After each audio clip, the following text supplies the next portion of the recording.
RoboCop 1987 isn't just a sci-fi masterpiece. It's a cultural milestone that defined an entire generation with its dark narrative, unforgettable characters, and groundbreaking effects. But 38 years later, have you ever wondered what happened to the legendary cast? From the dazzling heights of Hollywood to heartbreaking lows, divorce, illness, loss, their lives have been filled with secrets and pain few ever imagined. Join us as we dive into the dramatic journeys of the RoboCop stars, from the spotlight to the shadows. You'll be shocked to learn who overcame adversity and who was lost along the way. Don't forget to like and subscribe.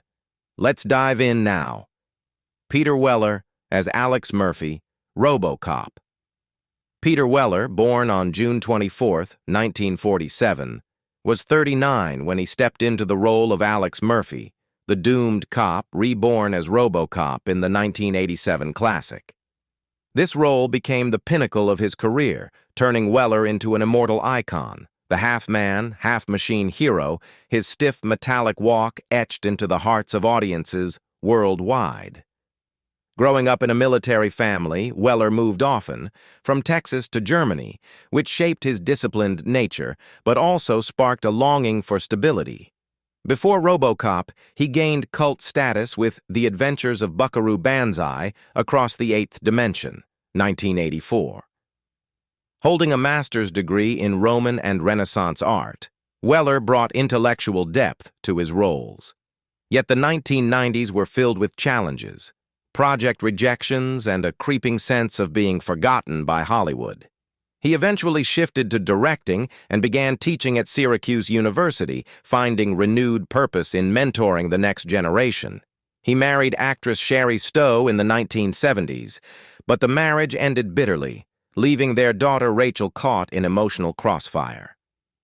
In 2006, he remarried Sherry Stowe, though the pressures of his career and long periods apart often strained the relationship.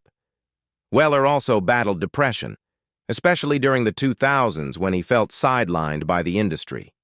Now 77, Weller lives quietly, dividing his time between teaching and independent filmmaking. But there remains a flicker of regret in his gaze, an echo of dreams left unfinished. Miguel Ferrer as Bob Morton. Miguel Ferrer, born February 7, 1955, was just 32 when he took on the role of Bob Morton, the ambitious OCP executive in RoboCop, 1987. The role was a breakthrough, helping Ferrer escape the towering shadow of his famous parents, actor Jose Ferrer and singer Rosemary Clooney, and claim his own spotlight in Hollywood. Raised in fame's glow, Ferrer found it more burden than blessing, often feeling he could never measure up. Before RoboCop, he held a few supporting TV roles, but Morton opened the door to bigger parts.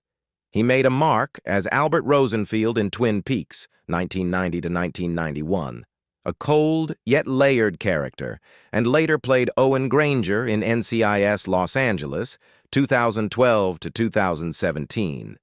Ferrer also found success in voice acting, notably as the fearsome Shan Yu in Mulan, 1998. Despite his talent, he often felt underappreciated by the industry, particularly when unfair comparisons to his parents overshadowed his own work. In interviews, he expressed a deep desire to be remembered for who he was, not just for his famous lineage.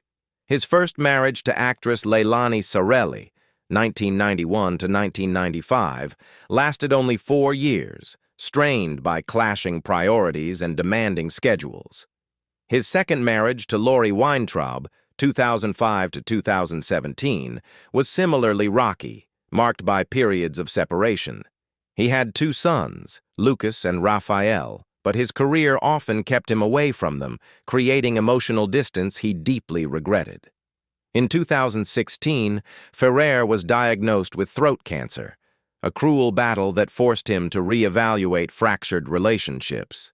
He fought bravely but passed away on January 19, 2017, at age 61, leaving behind a brilliant yet bittersweet legacy. Nancy Allen as Ann Lewis. Nancy Allen, born June 24, 1950, was 37 when she portrayed Anne Lewis, RoboCop's resilient partner in the 1987 film.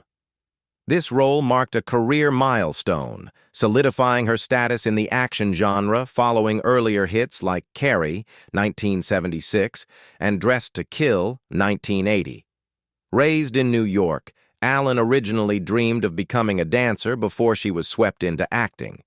Her breakout came with Carrie, and she went on to shine in Blowout, 1981, directed by Brian De Palma, where she combined vulnerability and allure.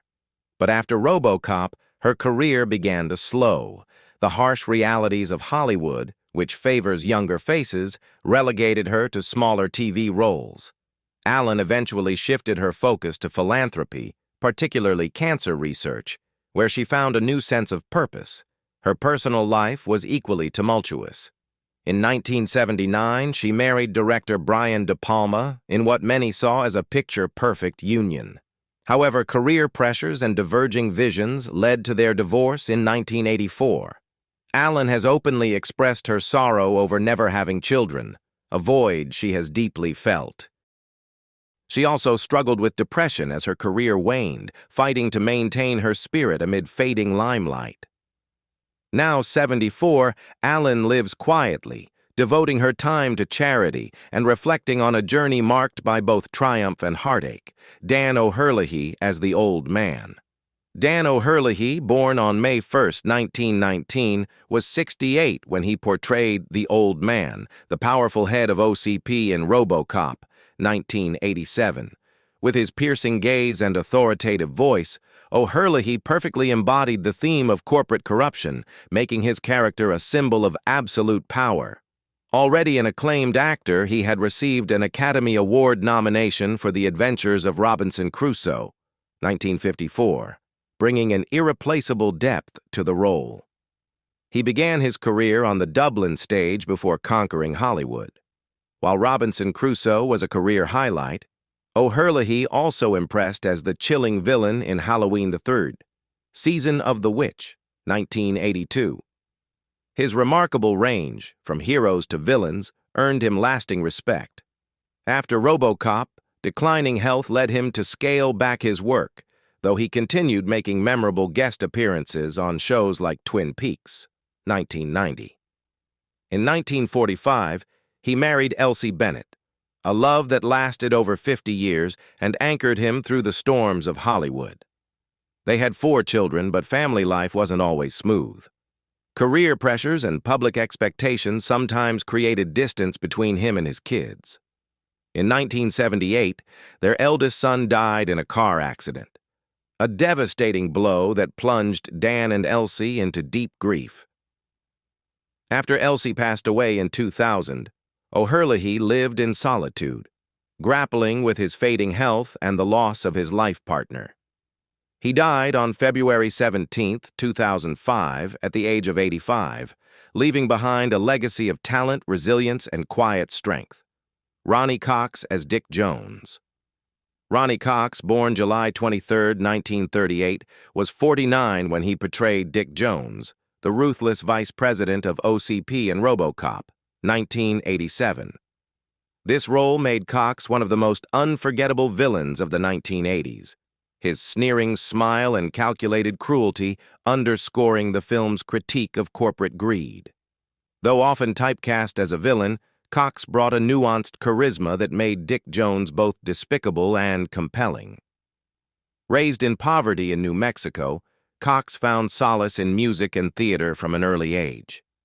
His breakout came with a supporting role in Deliverance, 1972, where he famously played dueling banjos on guitar.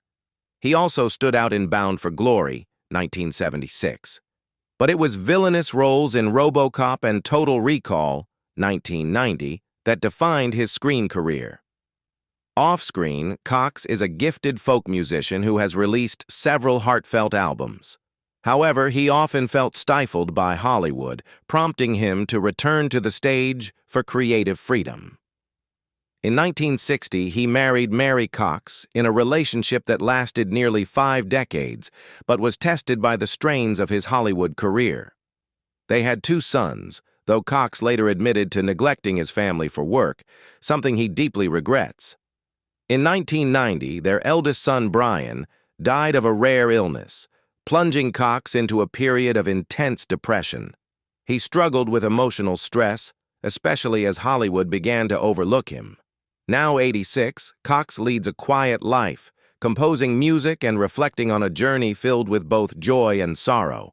Robert Doqui as Sergeant. Warren Reed.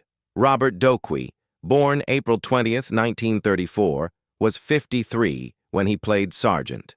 Warren Reed, the stern but fair commander in RoboCop, 1987. With his deep voice and commanding presence, Doqui provided a sense of stability amid the chaos of futuristic Detroit, making Reed a pillar of strength for the police force. Raised during the Great Depression in Oklahoma, Doqui faced poverty and racial injustice from a young age. He began his career with a gritty role in Coffee, 1973, alongside Pam Grier, showcasing his trademark toughness. He also appeared in Nashville, 1975, directed by Robert Altman, but it was RoboCop that brought him enduring recognition. Yet he was frequently typecast in minor roles, often as a cop or soldier, which left him feeling creatively boxed in. Doqui's personal life was turbulent. He married twice, but both marriages ended in divorce due to financial stress and demanding schedules.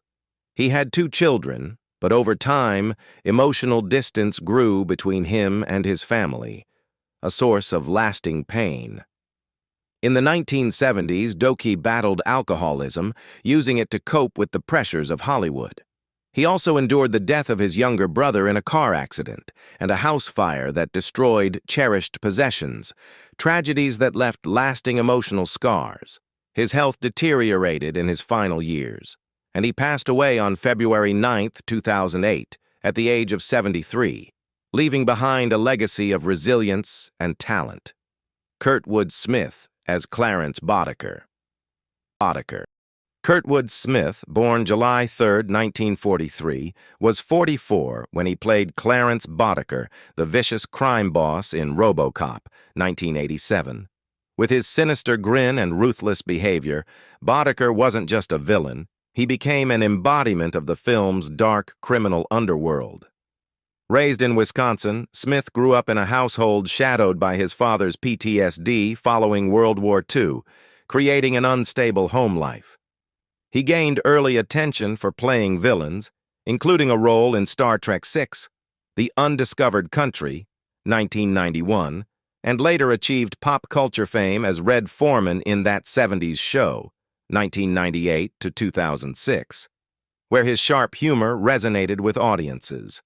Yet Smith often felt constrained by villain roles and longed to play heroic leads, a dream that Hollywood rarely granted him. His personal life was marked by upheaval. His first marriage ended in divorce, creating a painful estrangement from his daughter, an emotional wound that never fully healed. He later remarried Joan Perkle, who became his steadfast partner, though they had no children together. In the 1990s, Smith suffered a deep depression, fueled by typecasting and the trauma of losing his mother in a house fire. Now 81, he lives a quiet life focused on painting and supporting mental health organizations. Despite the scars of the past, he continues to find peace through art and advocacy. Jerry Haynes as Dr. McNamara. Jerry Haynes, born January 31, 1927, was 60 when he played Dr. McNamara, the scientist in RoboCop, 1987. Though a supporting role, Haynes brought a dignified seriousness that highlighted the film's ethical themes, particularly the dangers of unchecked technological advancement. In Texas, however, Haynes was best known as Mr. Peppermint, a beloved children's TV host who brought joy to millions of families. Growing up during the Great Depression in Dallas, Haynes worked hard from a young age to support his family, nurturing a dream of pursuing the arts amid difficult times. He launched Mr. Peppermint in 1961, and it ran for over 3 decades, making him a local icon. RoboCop was one of his rare film appearances, but he never reached major success in Hollywood. Haynes once admitted that his friendly TV persona often limited his casting opportunities on the big screen. His first marriage ended due to the demanding nature of his career, creating emotional distance from his two children, something he deeply regretted. Though he remarried, work pressures continued to strain his family relationships. In his later years, Haynes battled Parkinson's disease, forcing him into retirement. Financial hardships after leaving show business only added to the burden. He passed away on September 26, 2011, at age 84, leaving behind a legacy of warmth and dedication. Ray Wise as Leon Nash. Ray Wise, born August 20, 1947, was 39 when he took on the role of Leon Nash, the cold-blooded henchman of Clarence Boddicker in RoboCop, 1987. With his icy stare and violent demeanor, Nash was a minor character who added depth and menace to the film's criminal underworld. The role strengthened Wise's place in the action genre, but also reminded him of Hollywood's harsh typecasting. Raised in a strict religious household in Ohio, Wise often felt torn between faith and his creative dreams, finding comfort in acting. He gained attention with Swamp Thing, 1982, and especially as Leland Palmer in Twin Peaks, 1990 to 1991, a role filled with raw emotion and complexity.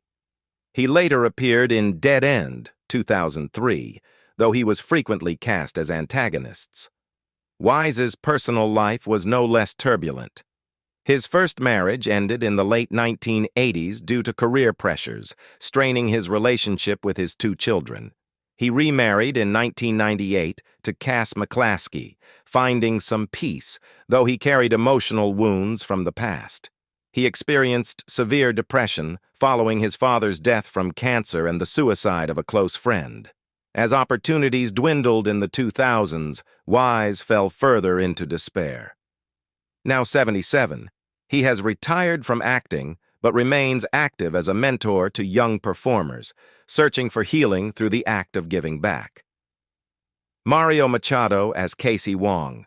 Mario Machado, born April 22, 1935, was 52 when he portrayed Casey Wong, the news anchor in RoboCop, 1987. With his real-world journalism experience, Machado brought authenticity to the film's satirical take on media. As one of the first Asian-American broadcasters on U.S. television, he broke racial barriers and inspired countless viewers. Born to Chinese immigrant parents, Machado grew up in Los Angeles, facing discrimination from an early age. He began his journalism career on KCBS-TV and became a familiar face across American households. He also appeared in films like Scarface, 1983, and St. Elmo's Fire, 1985, bringing realism to his roles. Despite his talent, he was rarely offered leading parts due to industry prejudice. His personal life was also marked by hardship. He married a fellow journalist, but their marriage ended after 15 years, strained by the demands of travel and work. Though he had two children, his career created emotional distance, a pain he rarely spoke about publicly. In his later years, Machado battled Parkinson's disease, forcing him into retirement.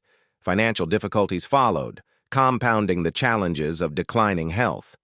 He passed away on May 4, 2013, at age 78, leaving a legacy of perseverance and trailblazing achievement. Paul McCrane as Emil Antonowski. Paul McCrane, born January 19, 1961, was only 26 when he played Emil Antonowski, the wild, unhinged criminal in RoboCop, 1987. With his manic energy and reckless violence, Emil stood out as one of the film's most memorable villains, capturing the chaos of the dystopian world. The role helped McCrane make his mark in action films, though it also led to frequent typecasting. Growing up in Philadelphia, McCrane faced financial hardship while chasing his dream of acting. Before RoboCop, he appeared in Fame, 1980, portraying a passionate young artist. Later, he earned acclaim as Dr. Robert Romano in ER, 1997 to 2003, a complex character who was both hated and strangely compelling. Still, McCrane often struggled to break out of villainous roles, expressing frustration over Hollywood's reluctance to see him in a new light. His personal life was no easier. His first marriage ended in divorce, leaving him estranged from his 2 children, a heartbreak he has never fully overcome. A failed directing project in the 2000s triggered a depressive spiral, forcing him to rebuild emotionally and professionally. As acting offers dwindled, financial stress added to the burden. Now 63, McCrane lives a quieter life, mentoring young actors and reflecting on a career filled with highs, lows, and unfulfilled dreams. Despite the scars, he continues to find purpose through teaching and creativity. Lee Broux as Sal. Lee Broux, born May 7, 1941, was 46 when he played Sal, one of the criminals in RoboCop, 1987. Though a minor character, Sal's presence underscored the depth of Detroit's corruption, and Broux brought realism to the role thanks to his years of acting experience. It was a small part, but another testament to his steady, if under-the-radar career, stardom always just out of reach. Raised in a broken home in Arizona, Broux found comfort in acting, a way to escape the instability of his early life. He appeared in films like The Last Hard Men, 1976, and Norma Ray, 1979, but was usually cast in supporting roles. After RoboCop, he continued working in television, but widespread recognition eluded him. He once shared that while he loved the stage, the harsh realities of Hollywood often limited his opportunities. His personal life was equally challenging. He married his college sweetheart, but financial stress and long absences from home eventually tore the relationship apart. He has one daughter who became his emotional anchor, though their relationship also had its tensions. At one point, Broux was briefly blacklisted in Hollywood for making political comments, an experience that left him shaken. Now, 83, he lives a quiet life in Los Angeles, performing in community theater and finding joy in connecting with audiences on a smaller stage. Felton Perry as Johnson. Felton Perry, born September 11, 1945, was 41 when he played Johnson, an ambitious OCP executive in RoboCop, 1987. With sharp instincts and a corporate edge, Johnson embodied the ruthless pursuit of power, and Perry delivered the role with believable precision. The performance helped solidify his career after earlier success in Magnum Force, 1973, though leading roles remained scarce. Growing up in a working-class family in Chicago, Perry faced racism and poverty early on. He appeared in Walking Tall, 1973, and The Towering Inferno, 1974, known for his commanding presence. After RoboCop, he worked steadily in TV, including roles in Hooperman, 1987 to 1989, yet the Hollywood spotlight never truly found him.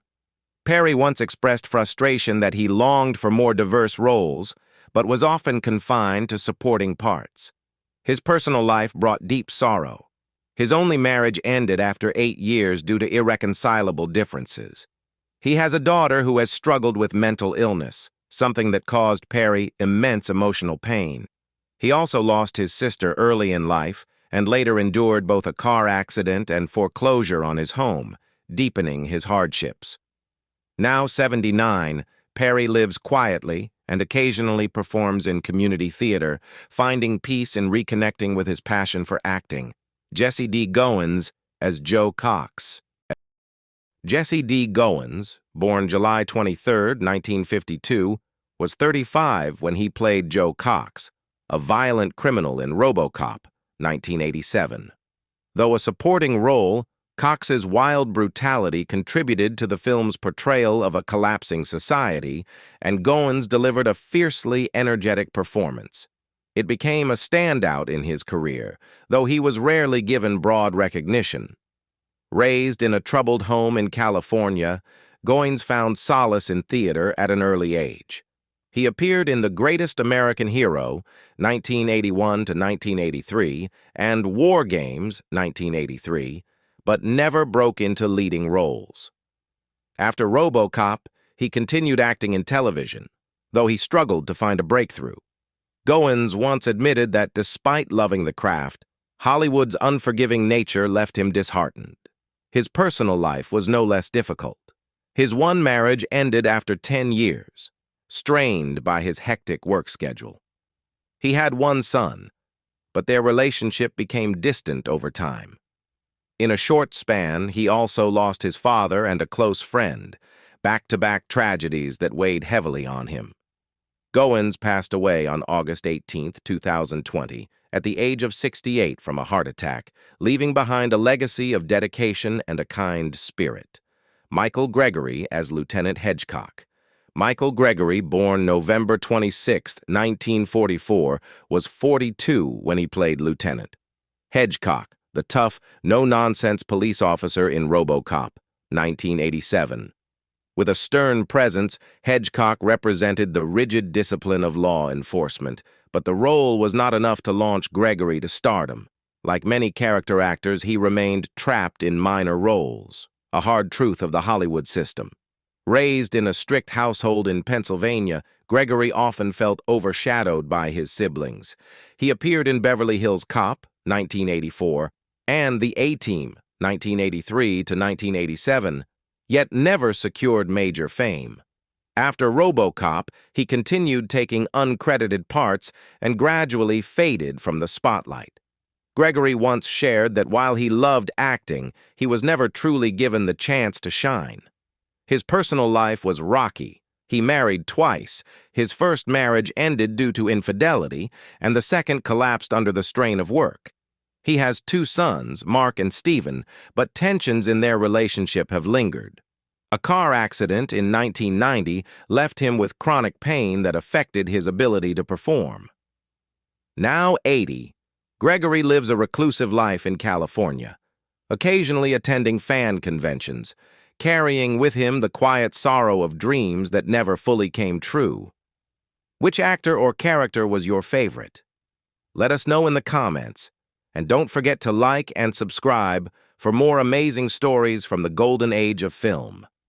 Thanks for watching, and see you next time. Goodbye.